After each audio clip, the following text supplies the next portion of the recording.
Entonces nos radican una reforma a la salud. Desde el año pasado, en septiembre, nosotros ya hemos presentado 4 solicitudes de archivo al Congreso de la República, con organizaciones de la salud. Le hemos dicho al ministro, señores, espérense, permítanos salir de esto, permítanos terminar de atender semejante, porque no podemos tener capacidad de reacción, pues cuando estamos atendiendo a la gente, porque nosotros permanentemente estamos recibiendo, los médicos nos llaman desde el país, ¿qué pasó esto? La zozobra permanente, pues frente a una situación también de desgobierno. Entonces es muy importante este momento para nosotros, porque ya nosotros decíamos, si los ciudadanos entendieran lo que van a aprobar en el Congreso, claro. O sea, si la gente supiera lo que esta gente decide todos los días allá, con la plata de nosotros, con la vida de nosotros, haciendo negocios con la vida de nosotros y con los recursos de nosotros. Si la gente entendiera, saldría y cerraría ese Congreso. El Congreso tendría que estar cerrado, porque de verdad sí es una situación muy calamitosa. 2 cosas así en coquito, como para que se entienda, digamos, cuál es el peligro que hay en este momento en el Congreso de la República, que entre otras cosas, sesiona por Zoom. Los congresistas sesionan por Zoom, mientras que desde el púlpito del Congreso mandan a los maestros, que por qué los maestros no están dando clase, que porque los médicos. Entonces, bueno, eso es lo primero que hay que plantear, que esto es una discusión por Zoom sobre los destinos de este país. 2 cosas van a hacer para que entendamos. La salud en Colombia la financiamos los colombianos. Es plata de nuestro bolsillo, de los aportes de los trabajadores y de los impuestos que pagamos los colombianos. Ahí no hay capitales privados, inversiones, es casi nulo, casi que no existe. Lo que manejan las EPS no es plata de ellos, es de los colombianos. Oigan eso, por favor, esto es clase para... Un EPS como Saluco saqueó 1.5 billones de pesos. Una sola que investigaron se saqueó esos recursos, porque esos recursos son recursos que deben ser gastados en la salud. Esta gente hizo canchas de golf, hicieron otros negocios, inversiones con recursos que eran de la salud, aún así salieron investigados.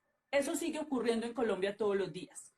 Y mucha gente se muere porque supuestamente no hay plata para atender. Pero escúcheme en esto, en Colombia entre 1998 y 2010 tuvo 1.300.000 muertes evitables en Colombia.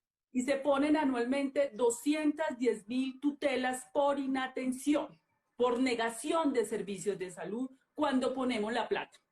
Lo que quieren hacer en el Congreso, en el orden legal y en la Constitución, esos recursos son públicos y solo se pueden destinar para la salud. Todo el que lo saque es investigado, así no lo investiguen, pero eso es ilegal en Colombia.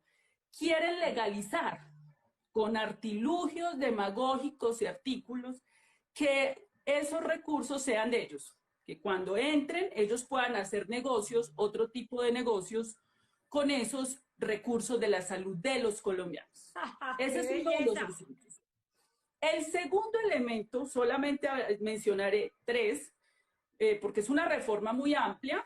Ellos están diciendo que con esto van a resolver la pandemia. Eso no es cierto, introducen varios artículos allí para artificiosamente promover una negación de servicios, para que la gente le reduzcan los tratamientos que les entregan. En Colombia se ha ganado ese derecho a punta de tutela, de luchas. Eso no lo ha concedido ningún gobierno en Colombia. En Colombia el hecho de que la gente le entregue su pañal, sus tratamientos, y eso es por la tutela y las luchas que se han dado en Colombia. Quieren reversar toda esa lucha que se ha dado en la Corte Constitucional con la tutela en este proyecto de ley.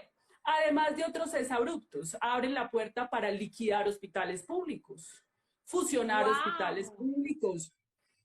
Digamos que es un proyecto absolutamente... Oigan esto, por favor, o sea, de verdad, gente, la próxima que me digan a mí es que estos piojosos que están marchando, que son unos vándalos, esto nos afecta a todos. Esto es la salud, por favor, o sea, esto es sagrado. De todos y de nuestras familias y de nuestros hijos y de los hijos de todos. Pero es que ellos son los vándalos, lo hemos estado diciendo en las redes. Ese es el vandalismo. Entonces, ¿qué es lo que nosotros hemos pedido? Señores, no es cierto lo que está diciendo el ministro de Salud, que con ese proyecto de ley van a resolver la pandemia. No es verdad. No es cierto lo que dijo hoy el señor Vargas Lleras en una columna del Tiempo, que esto es una gran reforma integral a la salud, que van a favorecer a los trabajadores. No es cierto. Nosotros tenemos Además la está documentos de liderando fondo que Vargas Lleras, sustentarlo. ¿no? Entonces esto ya, o sea, Desde que lo lidere Esto es Vargas para cuadrar Lleras, ahí negocios. ya hay algo de gato encerrado, ¿no? Siempre. Es una negociación del señor Vargas Lleras, que hoy en el Tiempo salió a amenazar al Congreso de la República, a decir que si ese proyecto de ley no se aprueba, el ministro de Salud, que es cuota de ellos, debería renunciar. En un chantaje abierto, porque esto es un acuerdo entre ellos, una negociación entre ellos, para ver cómo se hacen a esos recursos públicos de la salud a costa de la vida de los colombianos. Santiago. Doctora, tengo una preguntita. ¿A quién favorece esto? ¿A quién favorece esta reforma? ¿O a quiénes?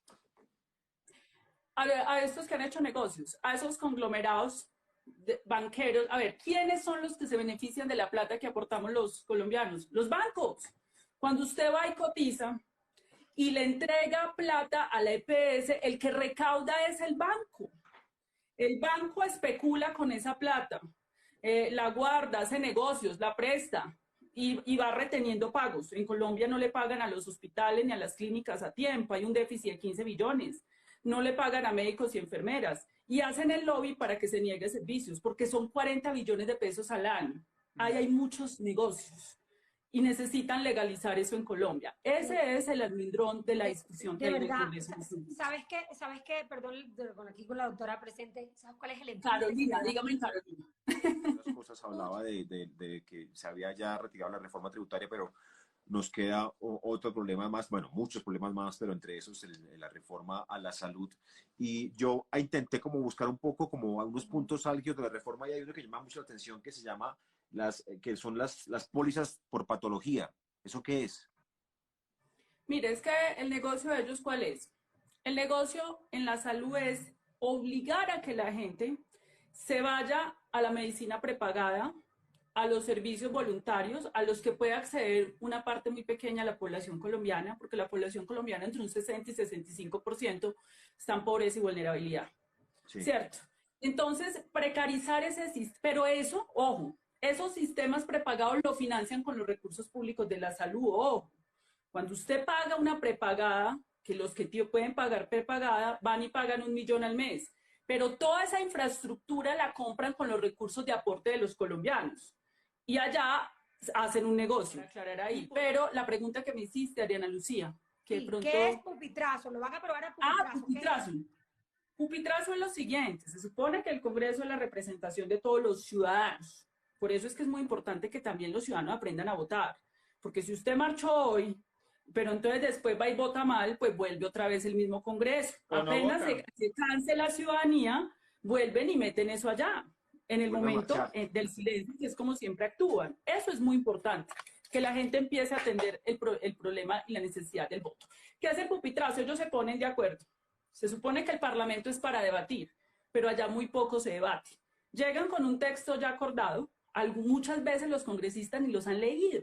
Y eso se lo hemos reúnen antes, en los pasillos se reúnen y acuerdan aprobar cosas sin ni siquiera leerlas, eso se sabe. En la última reforma tributaria, no sé si ustedes se acordaron. Mucha gente no sabe, Mario, mucha gente no sabe. Bueno. En los pasillos de la última reforma tributaria, que no había todavía pandemia, se trajeron un congresista en avión presidencial, en un avión del gobierno para completar el voto. Había dicho ese partido a las 12 de la noche que no votaba y a las 10 de la mañana apareció el congresista de Cambio Radical votando. Así funciona pues este país. Entonces, ellos les mandan un paquete, a veces lo leen, a veces no, porque son documentos muy extensos, de 200 o 300 páginas, se cerró el debate y se votó. ¡Tin! Un voto. Que alguien quiere opinar. No, nadie, esto ya está listo, tenemos mayorías y votamos. Eso es un pupitrazo. Esa es la forma como se define en este país. Eso es lo que quieren hacer con la reforma a la salud. Y por eso es lo que quieren hacer con... Eso es lo que quieren hacer con la reforma a la salud, porque ellos tienen mayorías en la reforma a la salud.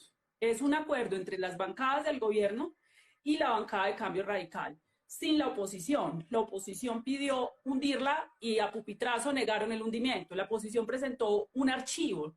Dijo, vamos a archivar esto y votaron allá de una, no se archiva, sigamos para adelante. Y así funciona eso. En eso están. El jueves es cuando ellos dicen que van a tomar la decisión porque tenían que reunirse mañana. Mañana se iban a reunir, pero por alguna razón que desconocemos han cancelado esto, entonces aspiran a hacerlo el jueves. Doctora, Por eso, jóvenes ciudadanos, ojo a esa corporación, ojo. Los ciudadanos doctora, tenemos que poner pero los bueno, ojos. ¿y qué podemos hacer los ciudadanos para evitar eso? O sea, ¿cómo denunciamos eso o interponemos una tutela, llamamos a un amigo abogado para poner tutelas? Usted nos avisa qué hay que hacer. ¿O qué hay que para hacer? no ¿O cómo permitir esa entre vaina? todos jalamos y empujamos para que no se salgan con la suya? Lo volvemos una noticia ya mediática. Eso. Necesitamos, digamos, que esto se vuelva un hecho de interés ciudadano. Un hecho de interés ciudadano como fue la reforma tributaria. Ese es el primer elemento. Mantener informado a la ciudadanía. Mire, esto es un ejercicio ciudadano interesante. Pongámosle el ojo a esos congresistas. A ver qué es lo que van a votar, qué van a decir. Pongámosle el ojo a ver cómo van a decidir. Yo creo que eso sería un asunto muy interesante de la ciudadanía, porque la ciudadanía tiene que estar más pendiente del Congreso. Allá es donde se toman finalmente decisiones o no. Eso, en caso de que eso se apruebe en contra de la ciudadanía, pues vienen las demandas por inconstitucionalidad frente a la Corte Constitucional, pero eso es una etapa posterior. Por lo pronto es orientar el ojo ciudadano hacia esta reforma. Doctora Carolina, muchísimas gracias por su tiempo, por su espacio. Gracias por alertarnos. Yo te pido aquí públicamente que nos mantengas informados, que eventualmente te conectes con nosotros, nos digas Claro de que qué sí. se trata. Puntos. Privatización de los recursos públicos de la salud de los colombianos para destinarla a asuntos distintos que no son la salud, tratamientos, pago de trabajadores de la salud. Segundo, promover la liquidación de hospitales públicos en el país que son muy importantes para las comunidades, sobre todo de las zonas rurales dispersas, que son la mayoría, son 22 millones de colombianos. Y lo tercero, mecanismos para aumentar la negación de servicios de salud que se traducen en Colombia en el paseo de la muerte y todo lo que los colombianos vivimos. Esos son tres de los puntos más relevantes, entre otros, que tiene esa reforma. Y que lo Gracias. vamos a publicar. Gracias, doctora. Muchas gracias. Gracias, por habernos Un Carolina. abrazo, acompañado a por su cuidarnos, tiempo. a cuidarnos.